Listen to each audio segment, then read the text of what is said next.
자, 이번에는 방역 상황 좀 알아보도록 하겠습니다. 하루라도 빨리 좀 잡아야 될 텐데요. 걱정이 이만저만이 아닌데. 자, 중앙방역대책본부의 백영택 상황총괄단장 연결해서 방역 상황 한번 점검을 해보도록 하겠습니다. 나와 계시죠?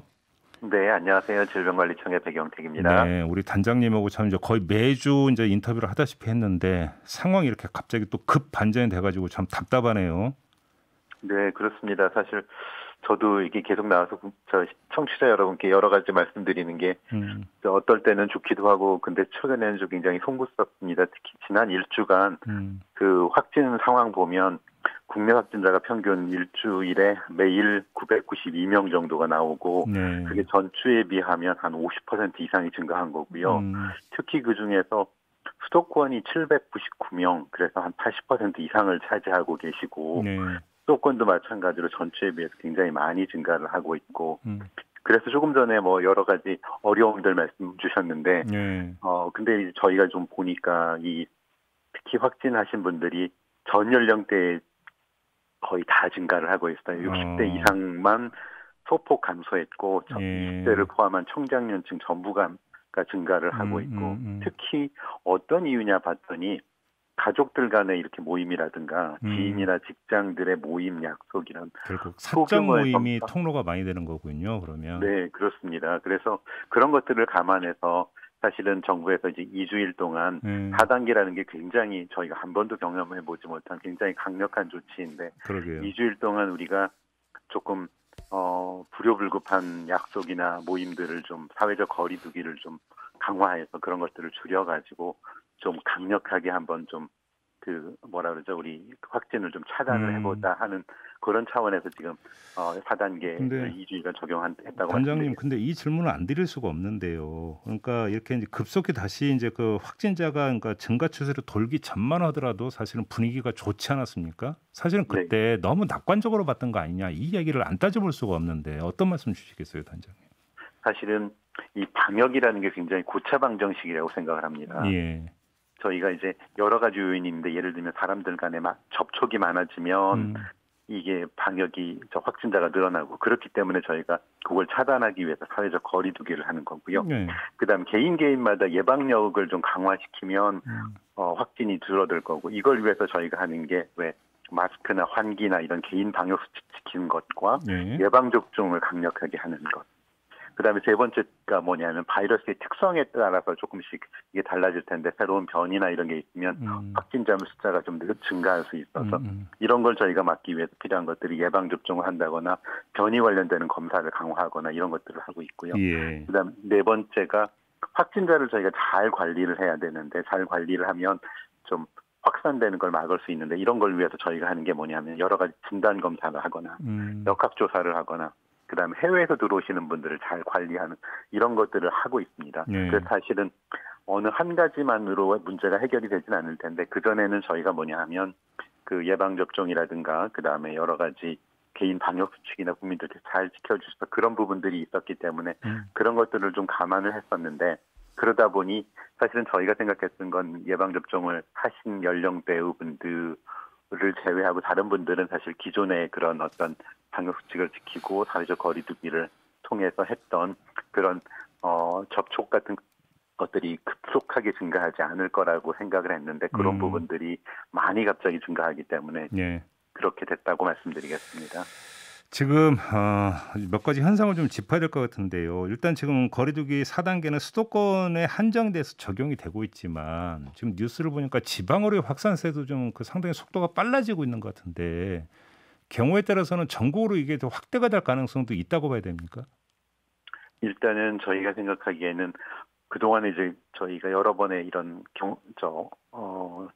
위기 상황들이 있었는데 그때마다 국민들께서 정부를 믿고 함께 노력을 해주셔서 이런 부분들이 잘 차단이 됐지 않습니까? 그래서 사실 이번에 2주일 동안 그 수도권을 중심으로 강력하게 한다고 하면 그 부분들이 전국적으로 이렇게 확산되지 않도록 노력을 하고 그게 가능하지 않을까 생각하고 다만 그럼에도 불구하고 이런 부분들을 하기 위해서는 국민 여러분께서 적극적으로 좀 도와주시고 참여해 주십시오라는 말씀을 드립니다. 그러면 거꾸로 지금 말씀하신 바로 그 부분인데요. 이제 그 사회적 거리두기 4단계가 일단 지금 2주간 시행이 되는 거잖아요. 네. 국민이 협조를 하면 2주 안에 잡힐 수도 있다고 낙관해도 되는 겁니까? 일단 100% 확실한 걸 말씀드릴 수는 없는데 적어도 저희가 2주일 동안 그것들을 사회적 거리두기 예. 가장 강력한 4단계를 하게 된다고 하면 그러면 아마 어느 정도는 좀 잡히지 않은 확산세를 꺾을 수 있을 거라고 예상을 합니다. 알겠습니다. 지금 역학조사가 지금 뭐 거의 물리적 한계에 도달한 거 아니냐 이런 지적이 나오던데 어떻게 봐야 되는 겁니까, 이 문제는? 수도권의 일부 지자체에서는 사실은 그런 얘기들이 조금 있기도 하더라고요. 그리고 예. 저희가 보니까 그 감염 경로 조사 중 비율이 한 30% 정도가 돼서 수도권의 일부 지역에서는 환자가 많이 발생해서 역학조사가 환자 발생을 못 따라가는 거 아니냐 이런 얘기가 있긴 합니다. 네. 그래서 우리 지금 수도권의 지자체에서도 역학조사 보조 인력들 외에 보건소에서 근무하시는 분들 말고 다른 분들이 역학조사를 도와주도록 이렇게 내부적으로 이렇게 작업들을 하고 계시고요. 중앙정부 차원에서도 왜 군이나 경찰 인력들 이런 사람들을 적극적으로 좀 보내서 역학조사가 잘 이루어질 수 있도록 지금 노력을 하고 있어서 그런 부분들은 조금씩 개선될 거라고 생각합니다. 병상 상태는 어떻습니까? 지금 사실은 저희가 요번에 지금 문제가 그 앞에 1, 2, 3차의 어떤 단계보다 다행인 것이 지금 확진자 숫자는 굉장히 급속하게 증가하고 있는데 위중증 환자나 사망자들은 사실은 그렇게 많이 증가하고 있지 않거든요. 그렇다면서요. 예. 네, 이게 아마 여러 가지 요인이 있을 텐데 아마 저희가 생각하기에는 예방접종을 통해서 특히 고령층이나 이런 고위험군들이 어느 정도 조금 그런 위중증 상태로 가지 않기 때문에 그렇지 않나라는 생각이 들었습니다. 그래서 그렇기 때문에 지금 질문하신 것처럼 의료 대응 관련해서도 특히 사실 중환자실이나 이런 부분들이 예전에는 굉장히 모자라서 어려움이 있었거든요. 예. 위중증 환자가 그렇게 많이 증가하지 않으면 그런 중환자실이나 이런 부분들의 부담은 크게 발생하지 않고 다만 저희가 왜 경증 환자들은 지금 저희가 왜 생활치료센터로 보내지 않습니까? 그러게요. 생활치료센터 같은 경우에는 지금 가동률이 계속적으로 올라가고 있어서 그래서 중앙정부 그다음에 지자체에서 생활치료센터는 특히 수도권 중심으로 해서 추가적으로 지금 개소하도록 계속 지금 노력하고 있다고 말씀드리겠습니다. 근데 좀 일각에서는 그냥 자가격리를 해도 되는 거 아니냐라는 주장 좀 나오는 것 같은데 그건 검토를 안 하고 있습니까? 사실은 지금 말씀 주신 것들이 경기도에서 그런 유사한 사업들을 하고 있거든요. 예. 홈케어라고 해서 그래서 특히 이제 어린 애가 예를 들면 확진됐으면 부모님들이 걔를 케어하기 위해서 생활치료센터를 가기보다는 집에서 이렇게 걔네를 케어하거나 아니면 부모님이 아이들을 돌봐야 되는 사람들이 있는 경우에 입소하기보다는 집안에서 치료를 받으면서 하는 것들이 필요하다라고 생각해서 경기도에서 시범적으로 그걸 하고 있고 정부에서도 그런 부분들이 좀 적용되는 것들이 바람직하지 않겠느냐라는 검토를 하고 있고요. 다만 그걸 위해서는 그 사람들을 잘 관리할 수 있는 의료기관과의 연계라든가 지자체의 여러 가지 여건들 그다음 개인들의 동의 이런 것들을 감안해서 종합적으로 지금 검토를 좀 하고 있어서요. 검토는 하고 있군요. 예. 네, 그렇습니다. 그러면 이제 최종 결정은 조만간 내려진다고 봐도 되는 겁니까? 네, 그렇게 될 겁니다. 지금 미국에서 날아온 소식을 보면은 지금 그 감염되는 사람 보니까 거의 대부분이 미접종자더라. 그러니까 이 이야기를 거꾸로 얘기하면 그 백신 접종자 같은 경우는 아직 안전하다 이렇게 해석이 가능한 것 같은데 이렇게 해석해도 되는 겁니까? 사실은 이제 과학의 영역이라 100% 이렇게 말씀드릴 수는 없지만 외국의 사례들을 보니까 대체로 그렇더라. 그래서 외국에서 말씀하신 것처럼 외국의 경우에 확진자가 많이 늘어나지만 대부분이 예방접종을 하지 않은 분들이더라. 그래서 정부에서도 예방접종을 이제 속도를 내려고 하고 국민들께 적극적으로 협조해 주십시오라는 말씀을 드리는 겁니다. 네, 근데 지금 그 벨기에에서 날아온 소식을 보면 알파 변이와 베타 변이에 동시에 감염된 뒤 사망한 사례가 나왔다. 이런 이야기가 있던데 이건 어떻게 해석을 해야 되는 겁니까?